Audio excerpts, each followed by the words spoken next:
Hey guys, welcome back to our channel. We have something to tell y'all. We are consumer debt free. Imagine leave. That works. Yeah. So for real, we were trying to do a little fun, cute thing for y'all, but we're consumer debt free.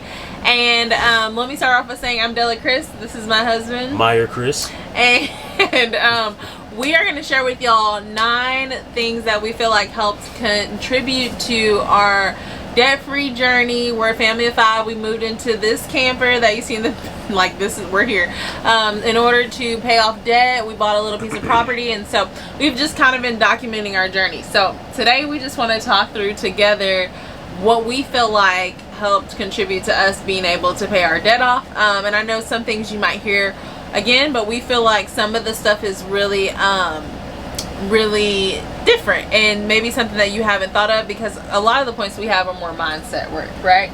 Because we feel like it's all a mindset. Okay, so before we jump into our tips and tricks, when you watch this video, we're going to be at 1K or very close to 1K subscribers, and so stay tuned to the end. I'm going to tell you how to enter into the giveaway, so I'm really excited about that. Okay, so our number 1 tip would be to write the vision, make it plain. I know y'all hear this all the time, but us being on the same page, right? Writing down what our goal was, how much money we had to pay off, and then writing down like what was next, so you knew why you were in the struggle. And the second thing is throwing any lump sum of money towards your debt. So whether it's your stimulus check, stimulus check, income tax return.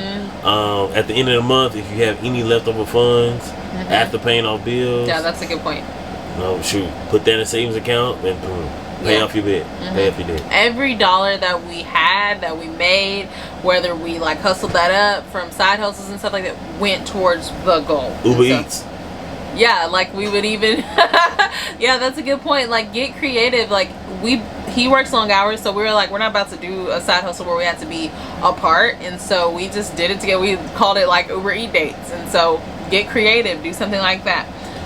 Number 3, we cooked. We cooked.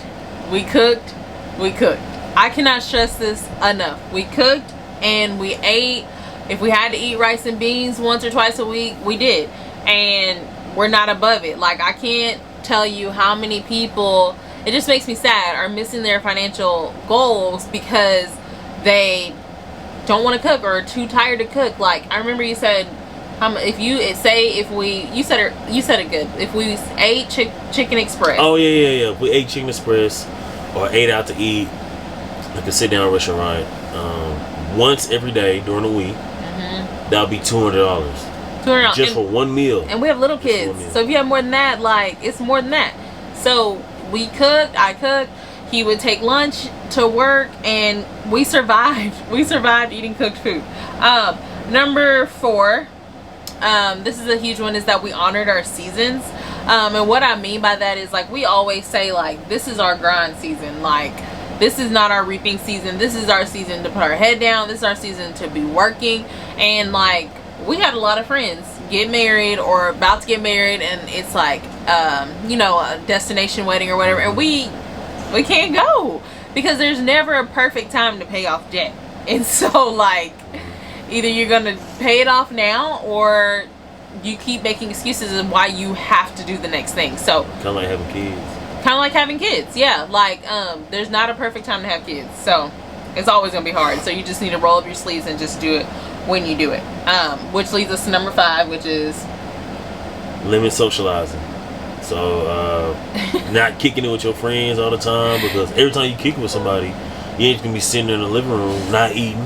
You know what I'm saying? So or not gathering at some place. So limit socializing also helps with paying off debt. Yeah, not spending that money. Right. And it sounds depressing. We promise it's not depressing. You're just gonna have to get creative. What we found was, the more that we went out with our friends, even say after church. If you go to church, you know what I mean. If you go to church and every time after church you're where we gonna eat at? What we gonna do? And then you mess around 4 times a week, you're spending money. So we said, okay, this is just not the season for that. We're gonna buckle down. Buckle down, and for the next 6 months, a year, 2 years, whatever it is for you, And you just might have to, you're just gonna limit your social gatherings or whatever, and y'all, it'll be over. And here's the deal, people have made fun of us, we're not gonna lie to you. People have made fun of us for not being able to go out to eat and not, you know what I mean, not being able to do whatever we want to do right now. But this is temporary. This is temporary. So just keep your focus and know that, you know, your good friends, they'll still be there when it's all said and done. And number 6, just don't open up the spending can of worms. And so what I mean by that is, so one day I had on some tights. I had on some like some Nike tights, and Myra's like, okay, where'd you get them tights from? And I told him where I got them from, and he was like, okay, we're gonna get you some new tights. So like I was able, we had paid off our consumer debt, and he was like, you need to get some new tights, like that, you're looking rough. And so I was like, cool. So I get to go buy some new tights. So then I went online to find some tights. Y'all, ended up ordering like 8 pairs of tights. I sent some back. But I realized is that while we were on our journey, I just hadn't opened up that can of worms. I just knew I'm not shopping, I'm not spending. So we just did that. And so I find that it's easier if you, when you're on your journey, you just don't open up that can of worms at all. So that's just a tip. Keep it closed, then you're less tempted, because then you don't have to practice self-control as much. You just don't do it at all, right? Like it's almost a shortcut, like a cheating, so to speak. And like I don't window shop very often, because what you window shopping for? Yeah, like you go walk out with nothing? No. So, and even if you do walk out with something, what I found is that it places a little hunger in my heart, and then I want to get it later. More. So yeah, and you just want, you want more and more and more and more and more. So just don't even open up that can of worms. And number 7, work as a team, work as a unit. Yeah. So well, it's a blessing actually. Yes, the fact that me and Dela are both on the same page, especially with finances. Then like she could throw an idea out there, I'm like, cool. I'll throw an idea out there, she's like, oh, tweak it a little bit, I'm like, cool. So the fact that we're got the same mission, the same vision, page, then that helps a whole lot. Because if you're fighting each other, if you're arguing about finances, you'll realize that's wasted energy. Like that's wasted energy y'all could be putting towards getting creative to maybe earn more money or save more money some type of way. So if y'all are on the same page, try your best to get on the same page. Show each other, like if you have a spouse that's not motivated to do the debt-free journey, like it's not fun for everybody. I mean, it's probably just not fun in general. But I think like for me, it's just showing, like keeping it like, okay, if your husband's not down, because you know men like to eat, so wives, like get creative with how you're cooking. Like make sure they have a meal, they know that you ain't gonna go hungry on this debt-free journey, right? Learn how to cook good, cook good. And not just women, right? Yeah, straight up. The men can cook too, and just get it. Some of our favorite meals we've learned how to cook at home.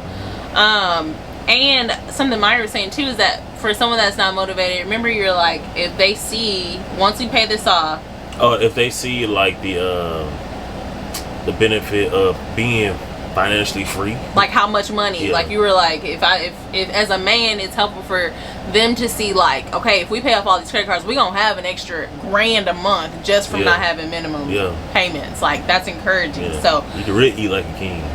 Yeah, if that's what you want to do with your extra money. And then y'all, that leads us to our next point, number 8, is to make it sexy and fun.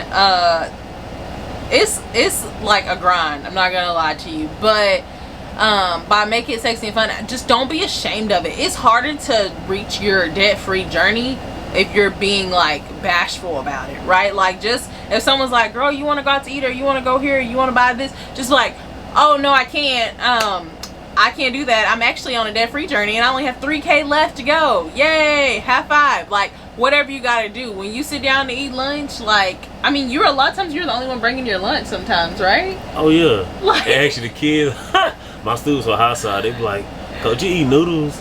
Like, Coach, you be eating the Vienna sausage? I'm like, yeah. I'm like, they cheap. Yes, these my debt-free noodles. Like, you just you call it what you gotta call it. You do what you have to do, because you free up other people too to feel like they don't have to pretend or act or put a facade on.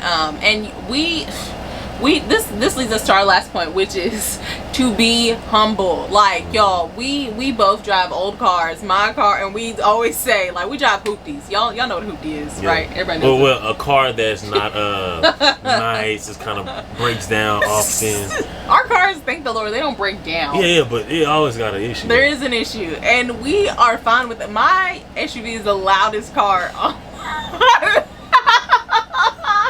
it's the loudest car on the block. Yeah. I remember we were going to my mom's house and the roads are kind of bumpy, so it was sweet. It was and this guy was looking at us, and Meyer got mad. He said, "You gonna fix it? You gonna fix it?" Looking at the car.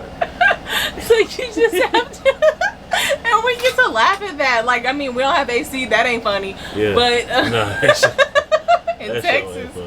But y'all, like, be humble. Like, just, I'm convinced. This is one thing I always say. Like, I'm convinced that you can either be diligently working on where you want to be, where God's calling you to be, or acting like you've already arrived. But you can't do both at the same time. So either you're going into debt, trying to wear the clothes that you feel like are going to make you look like you are at a certain status, or you're being humble and content and you're wearing what you have and driving what you have and actively working towards getting there. Does that make sense? Like, just being thankful. You know? And being thankful, gratitude. That's a good one. Sure. Yeah. Did you have something else? No. Yeah. One of my subscribers said I didn't let you talk, so I'm just making sure. Oh, I'm good, bro. And I'm good, whoever that is. Yeah, I'm good. I don't think he meant anything mean by it, but yeah, just he's good. Okay, so yeah, just being. Oh, I like that, gratitude. So humility and gratitude. Like there'd be some days where it's storming outside, and we're like, "Thank you, Lord, for this camper." It's 200 square foot camper. Yes. Keeping us dry. Yes, keeping us dry and warm, and sometimes cool. But yeah, so I want to tell you guys. Oh, I'm jumping ahead. So now that we're consumer debt free, what's next? Oh, so what we're gonna do is we're gonna get a bigger camper, so we just love living in campers. I'm lying. We're gonna build a house by ourselves. We're building a house by ourselves, like with our own hands, with a hammer. We're gonna rent the power equipment, and we're gonna do the thing. And y'all, like, I've been losing sleep over this because I don't want y'all to ever think it's easy and like, oh, we're just risk takers. No, like, I'm a calculated risk taker, but I was stressed all night, and my husband and my dad think it's funny that I am stressed about this, right? Yeah. It'll work out. But he always tells me, Dela, be ye. Y'all know the scripture talks about ye a little faith, like when Jesus. Okay, y'all. Anyways, he'll be like, Dela, be ye a big faith. Be ye a big faith. Don't be ye a little faith. Be ye a big faith. So that's what I'm trying to do. I'm practicing being you big faith. So it's a learning curve. We got to do it fast. We have 3 kids now, and then my niece will be coming to move with us. So we got to try to get, the goal is before football season, before I lose my husband to football season. He's a coach, so he's not just sitting on the couch watching football. And so that we will do a whole nother video all on that, but just know we're building it. If you're new here, subscribe, watch our journey. For those of you that have been encouraging us, y'all have been keeping us going. Just knowing that this journey is not in vain and that we're encouraging y'all is so helpful for us, like when things get hard, because it's gonna get real. It's not easy building a house, and I hope we don't make anything look easy, but it's so worth it. I think if it's half as worth it as living in here was, and to be consumer debt free, I think it's gonna be completely worth it. It's not gonna be our dream house. It may be, I think it's gonna be a sweet house. But, it should be cool. Yeah, but it's gonna be a budget house, like. So the goal is gonna be a certain budget, but we'll do a whole nother video on that. For the giveaway, all you have to do is make sure you follow my Instagram. He has Instagram, but he's not very. It ain't worth mentioning. So follow Dela Criss on Instagram. Make sure you subscribe to our channel, and then just comment below what your financial goals are. Like, what's your biggest financial goal? Like, do you want to pay off student loans? Would you want to build your parents a house? I want to know. So all you have to do is those 3 things, and then we will pick somebody, and I will comment below and let you guys know who won. I love you guys, and thanks for coming on this journey with us to be consumer debt free and encouraging us. And I'm praying that the same would happen for your financial journey, and we will see you in the next video. Bye.